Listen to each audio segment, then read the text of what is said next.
Olá a todos, então estamos de volta aqui com a segunda aula sobre o tema de insuficiência cardíaca e seu manejo na atenção primária à saúde. E essa aula ela vai falar principalmente sobre a parte de tratamento medicamentoso da insuficiência cardíaca. Vamos também falar um pouco sobre algumas situações clínicas que merecem encaminhamentos ao especialista focal e um pouquinho sobre o seu manejo dentro da atenção primária à saúde. Tá? Então, o primeiro passo, quando a gente vai decidir sobre o tratamento medicamentoso de um paciente com insuficiência cardíaca, é justamente classificar a sua insuficiência cardíaca de acordo com a fração de ejeção. Se é um paciente com insuficiência cardíaca com fração de ejeção reduzida, levemente reduzida ou preservada.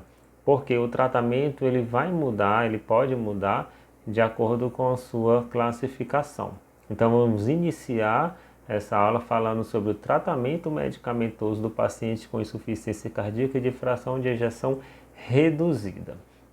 Então, esses são aqueles pacientes que quando realiza o ecocardiograma, a sua fração de ejeção foi estimada em menos de 40%.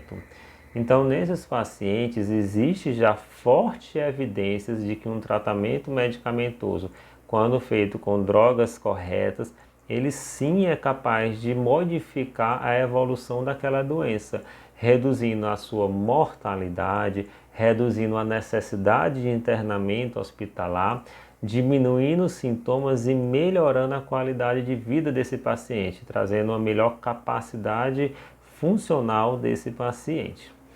Tá? Então, para a gente entender quais medicações a gente vai escolher para trazer todo esse benefício da insuficiência cardíaca de fração de ejeção reduzida, a gente vai ter que compreender um pouco então a sua fisiopatologia.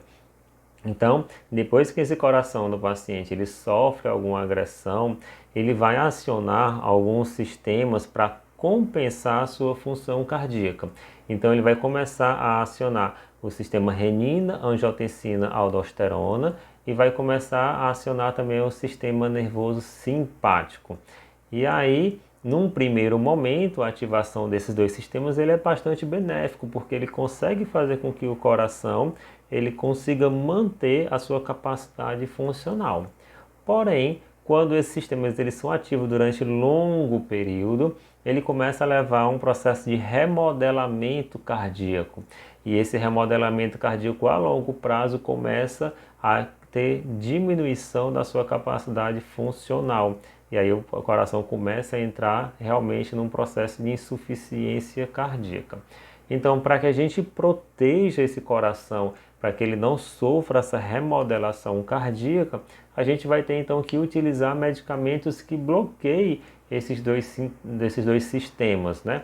Que é justamente o que? Usar um inibidor da ECA, um bloqueador do receptor da angiotensina, ou um antagonista do receptor de mineralocorticoide, que são medicamentos que vão bloquear justamente o sistema renina, angiotensina, aldosterona. E para bloquear o sistema nervoso simpático, a gente pode utilizar um beta-bloqueador, né? E aí dessa forma você consegue bloquear o sistema que leva ao remodelamento cardíaco e protege, né, ao coração daquele paciente para que ele não progrida na sua doença. E você consegue de fato modificar o curso dessa doença. Existe um outro sistema também que entrou em estudo há menos tempo, que é o sistema do peptídeo natriurético. Esse sistema é responsável também por efeito no controle pressórico do paciente, além também da volemia do paciente. E existe uma medicação que pode atuar nesse sistema, que é justamente os inibidores dos receptores de angiotensina e neperizina. E também vem trazendo, né, benefícios aos pacientes com insuficiência cardíaca de fração de ejeção reduzida. E que a gente vai comentar um pouquinho mais na frente sobre essa classe terapêutica. Tá? Então, em relação aos inibidores da ECA, ou os bloqueadores do receptor da angiotensina, ou os bloqueadores do receptor da angiotensina, né, representado principalmente pelo losartana. Entre essas duas medicações, essas duas classes, a gente tem que dar preferência aos inibidores da ECA, que são medicamentos que já foram mais bem estudados, que têm mais evidências de benefício naquele paciente que tem insuficiência cardíaca. Então, sempre dá preferência ao inibidor da ECA. Caso ele tenha intolerância ao inibidor da ECA, você vai substituir então pelo bloqueador do receptor da angiotensina. É uma classe terapêutica que melhora morbidade, mortalidade e sintomas dos seus pacientes, né? E esse é um efeito de classe, então você pode utilizar qualquer medicação dessas classes que vão trazer esse benefício para você. Só que a gente tem que ter em mente que é um paciente que vai usar mais de uma medicação, provavelmente várias medicações, durante um longo período. Então é importante que a gente utilize um medicamento que ajude esse paciente a manter esse tratamento e a ter adesão ao tratamento. Então, eu sempre costumo orientar e escolher o uso do enalapril, porque é uma medicação que tem uma posologia muito mais fácil do que o captopril, e uma medicação também que está disponível de graça pelo SUS. E aí é um custo que o paciente não precisa ter. Então você inicia o enalapril com doses mais baixas, em torno de 2,5 mg por dia, e depois você vai aumentando a cada 2 semanas até atingir o alvo terapêutico para aquele paciente, que é em torno de 10 a 20 miligramas por dia. Existem alguns cuidados no uso do enalapril, que todo mundo conhece, que é justamente tomar cuidado na dosagem do potássio, no valor da creatinina e do clínice de creatinina, que ele pode ser contraindicado no paciente que tem um clínice de creatina menor do que 30, tá? Então, são algumas contraindicações, alguns cuidados do paciente que faz uso dos inibidores da ECA. Uma outra classe terapêutica também muito utilizada dentro da insuficiência cardíaca são os beta-bloqueadores, vão justamente inibir o sistema nervoso simpático, né? Tomar cuidado que essa medicação ela não deve ser iniciada num paciente que está descompensado. Você primeiro compensa esse paciente, primeiro você enxuga esse paciente e no segundo momento, quando ele estiver bem, você inicia o beta-bloqueador. Agora, se o seu paciente com insuficiência cardíaca já usa um beta-bloqueador e ele descompensa, a gente não suspende o tratamento, a gente mantém aquele beta-bloqueador na mesma dosagem. Também não vamos aumentar a dose desse paciente, mas também não há necessidade de suspender o beta-bloqueador nesse momento, tá? A gente vai começar esse beta-bloqueador também em doses mais baixas e a cada 2 semanas podemos estar aumentando a dose até o nosso alvo terapêutico ou até o paciente ter até a tolerância do paciente. As diretrizes trazem como melhores beta-bloqueadores para proteger a progressão da insuficiência cardíaca e melhorar a mortalidade do teu paciente, o carvedilol, o metoprolol, o bisoprolol e o mebivolol. Então esses são os beta-bloqueadores indicados, né, que tem capacidade de modificar a insuficiência cardíaca. Lembrando que não são medicamentos disponíveis pelo SUS, então você vai ter que discutir com o teu paciente a possibilidade do uso dessa medicação e chegar no tratamento conjunto, na decisão conjunta, se você vai utilizar, se ele tem condições de manter esse tratamento, explicando os benefícios desse tratamento para o teu paciente com insuficiência cardíaca. Alguns cuidados no uso desse medicamento é as contraindicações, né? Então é contraindicado no paciente que tem um bloqueio atrioventricular de segundo, terceiro grau. Também deve ser evitado aqueles pacientes com isquemia periférica grave, né? Muito cuidado nos pacientes com asma, porque você nesse caso tem que escolher um beta-bloqueador cardioseletivo, senão você descompensa a asma do paciente. E também existem relatos de alergia, então se o paciente tiver alergia a essa medicação, você vai evitar o uso dela. A outra classe terapêutica, a terceira classe terapêutica, são os agonistas dos receptores de mineralocorticoide, né, representado pela espironolactona. E aqui eu peço atenção porque ele teve uma pequena mudança agora no ESC de 2021 da Sociedade Brasileira, ou da Sociedade Europeia de Cardiologia. Ela teve uma mudança em relação à última diretriz da Sociedade Brasileira de Cardiologia. A Sociedade Brasileira colocava a espironolactona apenas naquele paciente com insuficiência cardíaca grau 3 ou um pouco mais evoluído. Aqui, pelo ESC, ele coloca que você deve utilizar a espironolactona para todo paciente com insuficiência cardíaca de fração de ejeção reduzida, tá?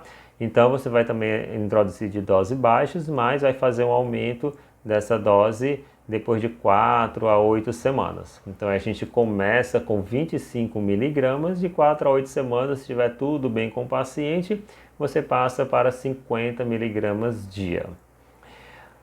Essa medicação também merece alguns cuidados, que é o monitoramento do potássio do paciente, já que você vai usar um poupador de potássio numa medicação que sabidamente também aumenta o potássio do teu paciente, que são os inibidores da ECA. Então vai ter que ficar sempre de olho no potássio desses pacientes. E também, se ele for um paciente que já tem uma insuficiência também renal crônica bem evoluída, já avançada, você vai contraindicar o uso dessa medicação.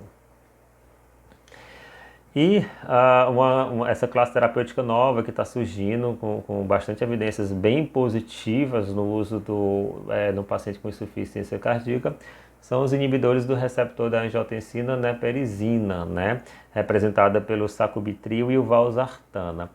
Então tem um estudo que comparou um paciente com insuficiência cardíaca de fração de ejeção reduzida, eles suspenderam o enalapril e fizeram essa medicação, né? E são pacientes também que tinham peptídeo natriurético elevado.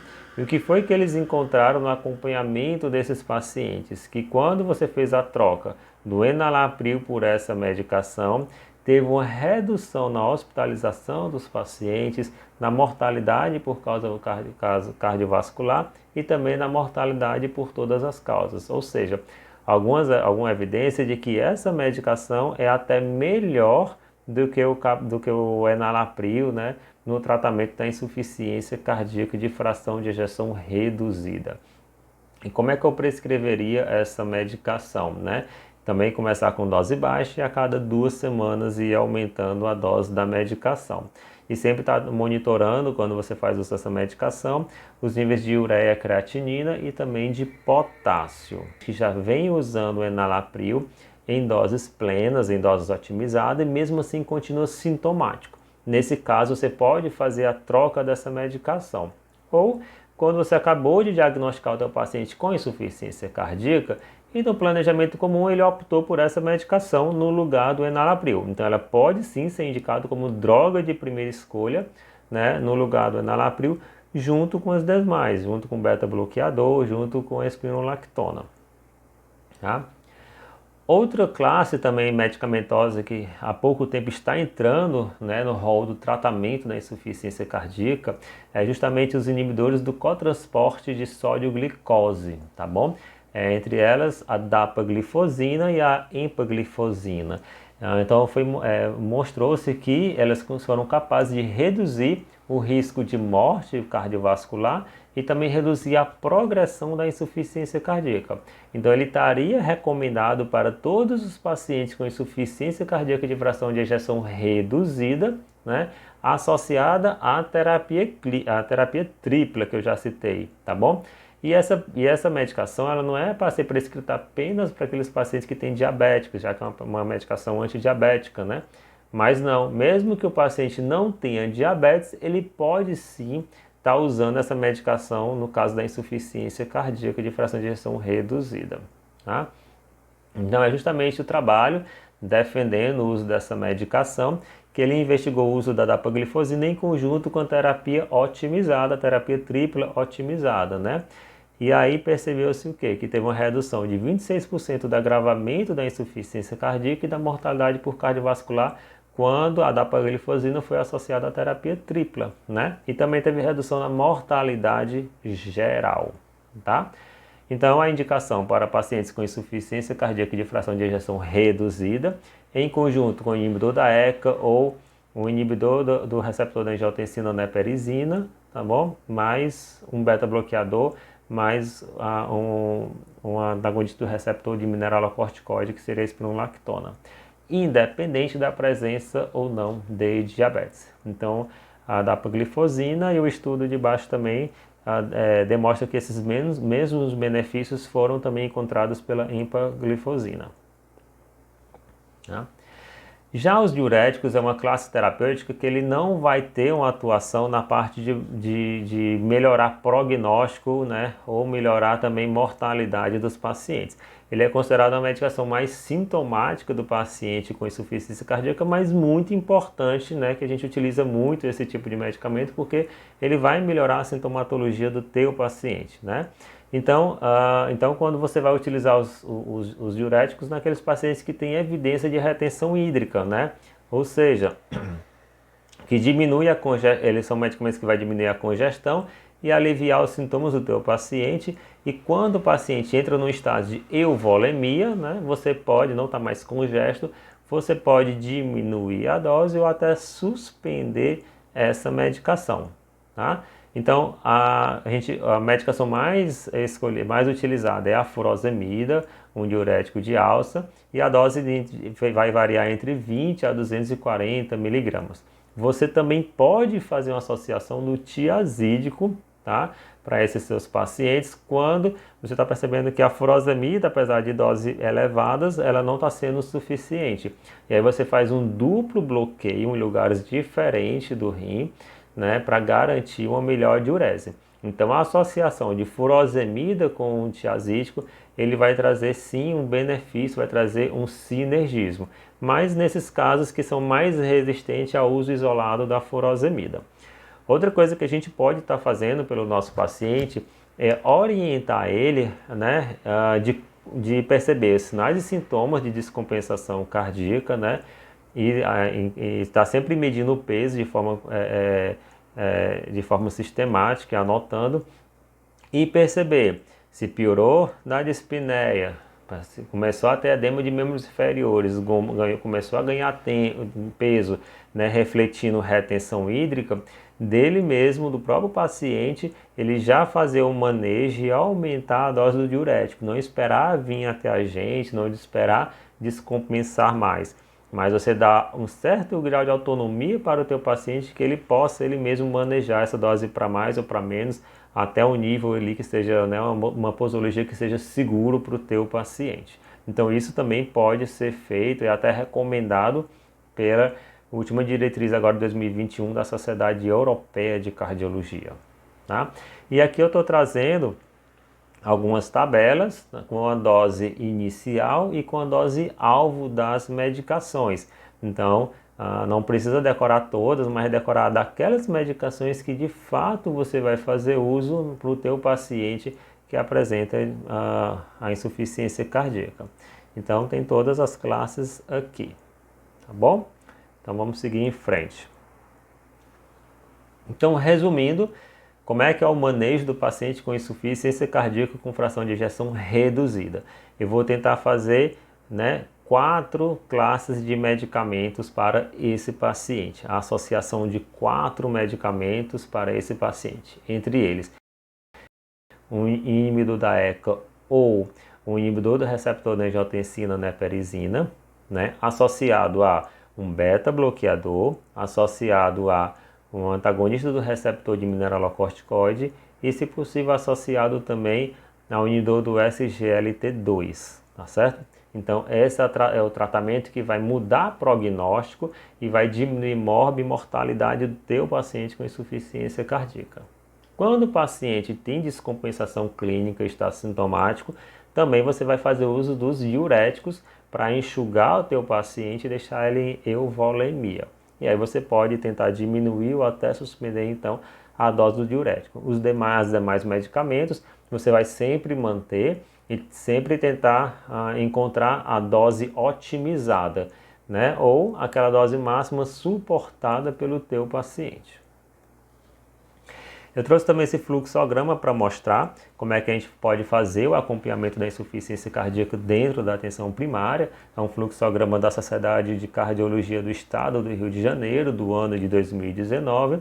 Por isso que eu acrescentei, né, as 2 classes de medicamentos que nessa época ainda não era tão bem discutida, não tinha tanta...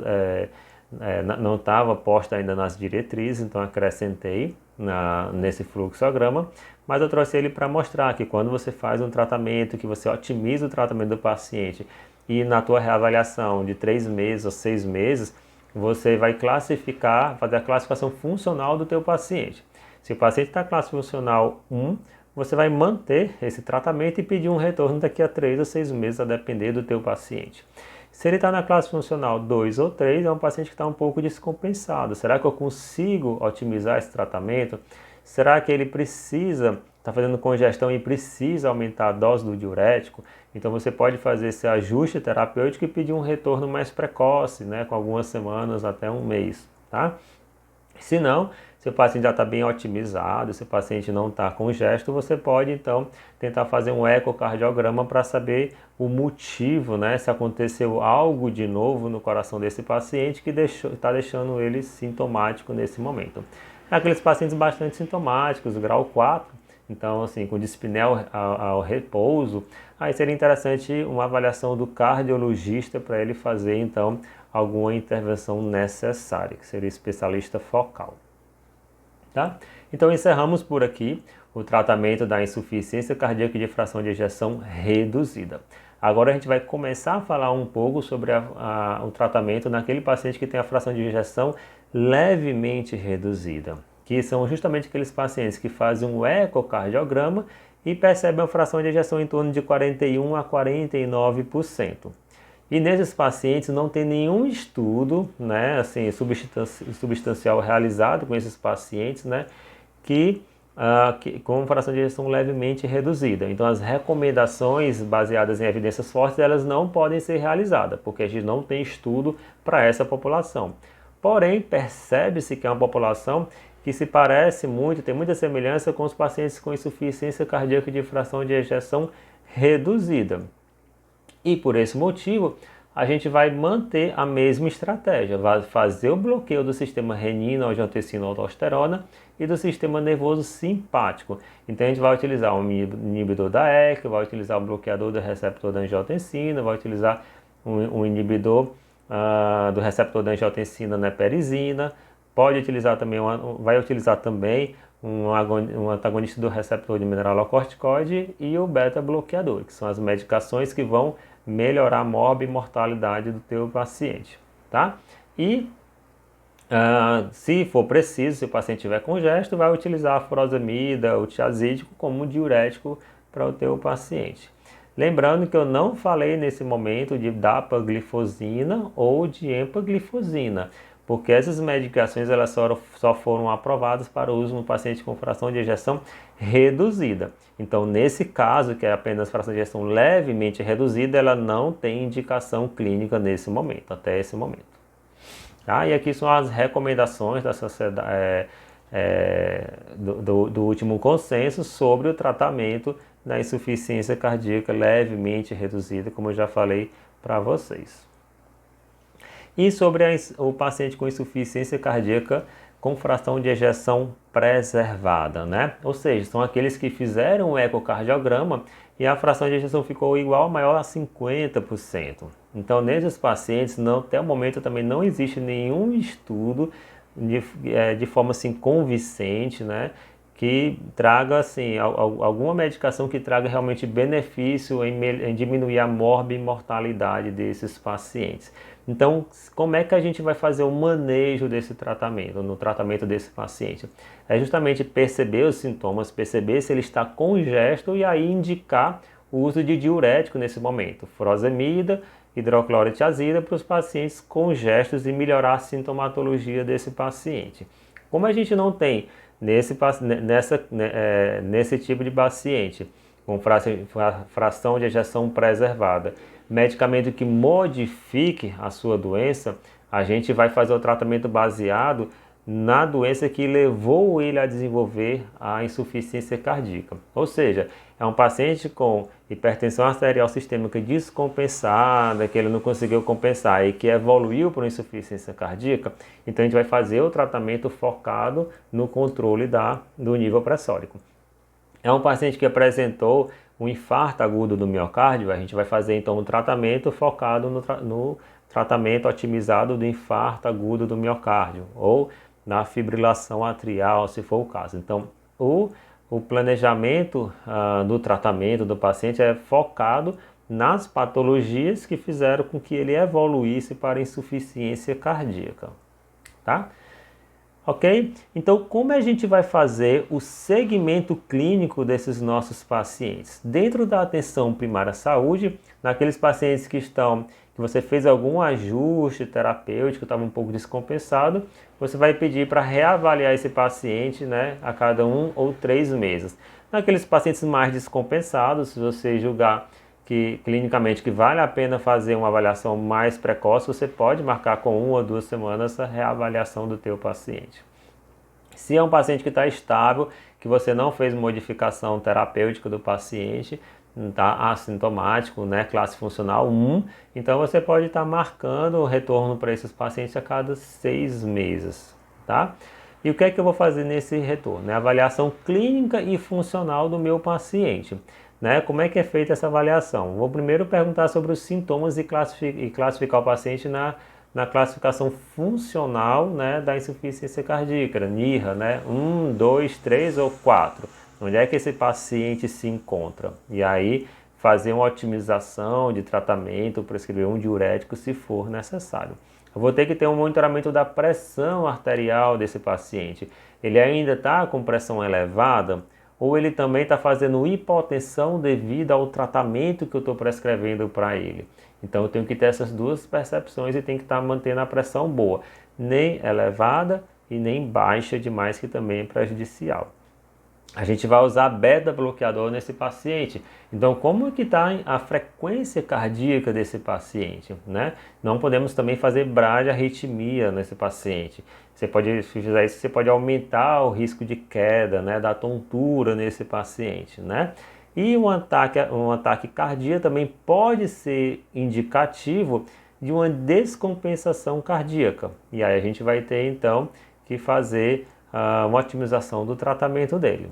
Outro dado muito importante é também o controle de peso do paciente, né? Tentar determinar qual é o peso enxuto do paciente quando o paciente não está congesto, e nessas reavaliações você perceber que ele vem ganhando peso de forma inesperada, é um indício precoce que ele está entrando em congestão, e você então agir, né, rapidamente, previamente, para que ele não descompense. Além disso, sempre avaliar também edema de membros inferiores, fazer a ausculta cardíaca, a ausculta pulmonar, atrás de crépitos, estertores pulmonares, né, que pode ser também indício de congestão pulmonar. Tá? E sempre estar monitorando função renal, também sempre monitorar potássio, porque a gente utiliza medicamentos que aumentam potássio no paciente, né? Alguns, como a furosemida, diminui potássio, mas a gente tem que estar sempre balanceando para saber se o meu tratamento não está sendo também prejudicial ao paciente, saber se ele está tolerando aquela dose que eu estou colocando para ele, que eu estou prescrevendo para ele, tá? Outro tema muito importante dentro da insuficiência cardíaca é que a gente está lidando com pacientes que está utilizando geralmente múltiplas medicações, ele faz polifarmácia e sem perspectiva de tirar essas medicações. Então, assim, isso diminui muito a qualidade de vida do paciente. Então, nesses retornos, né, sempre avaliar se o paciente está fazendo adesão, pedir para ele trazer as medicações, mostrar para a gente como é que ele está usando a medicação, os horários, se está tudo dentro do conforme, tudo dentro do que foi prescrito para esse paciente, né? E é sempre importante estar avaliando isso, porque a não adesão é uma das principais causas de descompensação do paciente com insuficiência cardíaca, né? Quando ele não adere ao tratamento medicamentoso. Então, a gente sabe que a polifarmácia dificulta essa adesão, então sempre está orientando a importância desse paciente de estar realmente tomando as medicações, por que que ele precisa de tomar as medicações, né? E também tentar escolher, na hora de prescrever, medicações que têm posologia mais facilitada. Vamos supor, em vez de eu prescrever o captopril 3 vezes por dia, por que eu não prescrever nalapril, que pode ser uma vez por dia, né? Então é a gente também facilitar a vida do nosso paciente. E para que a gente consiga ter uma melhor adesão, eu tenho que fazer o quê? Educação do paciente. Ele tem que reconhecer os sinais de descompensação, né? e aí já começar a tomar, a fazer ele mesmo, se for possível, se ele for bem orientado e você orientar ele dentro do plano terapêutico, ele mesmo aumentar, né, o diurético, né, como acordado com você, quando ele percebe que está ganhando peso, quando ele percebe que está começando a ter diminuição da tolerância aos esforços, né? Quando ele percebe também dor torácica, ou não está conseguindo dormir muito bem porque está com dispneia paroxística noturna, ou está com ortopneia. Então, quando ele percebe isso, ele já se adianta, já aumenta um pouco a dose do diurético e depois ele procura para fazer uma avaliação, tá? E é importante também que você eduque o paciente, que você passe conhecimento sobre a doença para o paciente. Por que que ele chegou na insuficiência cardíaca e por que que ele precisa usar essas medicações para que essa insuficiência cardíaca de fração de ejeção reduzida não piore, não evolui com o passar do tempo. Né, mostrar a importância de usar essas medicações para que isso não aconteça, tá? Então explicar quais são as causas da insuficiência cardíaca, qual é a evolução, né, esperada para essa doença, né? E dessa forma você consegue aumentar a autonomia desse paciente e também começa a melhorar a adesão desse paciente a esse tratamento que não é nada fácil, tá? E quando é então, para finalizar, que eu vou encaminhar esse paciente para a atenção um especialista focal, tá? Então vou encaminhar aquele paciente com classe funcional 2 ou 3, que eu já otimizei o tratamento, que ele já está enxuto, que ele não está congesto, que eu fiz os diuréticos e mesmo assim ele não melhorou, né? Então esse é um paciente com grau 2 a 3 que está resistente ao tratamento medicamentoso que eu estou prescrevendo. Então nesse caso seria interessante você pedir uma avaliação do especialista focal. Outra indicação também é naqueles pacientes que teve episódios de internamento hospitalar devido a uma insuficiência cardíaca descompensada no último ano. Então eu pedi para fazer uma avaliação cardíaca completa, tá? E se você trabalha no serviço de atenção primária à saúde, que você não tem acesso ao ecocardiograma para fazer a correta classificação, fazer uma avaliação melhor do teu paciente, você vai encaminhar para o cardiologista para que ele solicite esse exame. E aí você também peça para o paciente retornar para você com esse exame para que você tenha um melhor conhecimento do teu paciente. Ok? No serviço de urgência e emergência, eu vou encaminhar aqueles pacientes que estão descompensados com sinais de hipoperfusão ou de síncope, ou naqueles pacientes que têm sinais de congestão pulmonar que estão bastante sintomáticos, né, com edema agudo de pulmão. Então esse caso é um caso que a gente vai encaminhar para urgência, para emergência, para ser avaliado de forma mais rápida esses pacientes, tá? Então aqui são algumas referências que eu utilizei para que a gente possa estudar, possa se aprofundar um pouco mais. E eu espero vocês então na sessão clínica, onde a gente vai discutir pacientes com dispneia, né? E aí fazer um aprofundamento de tudo isso que a gente vem discutindo. Então muito obrigado pela atenção e até mais.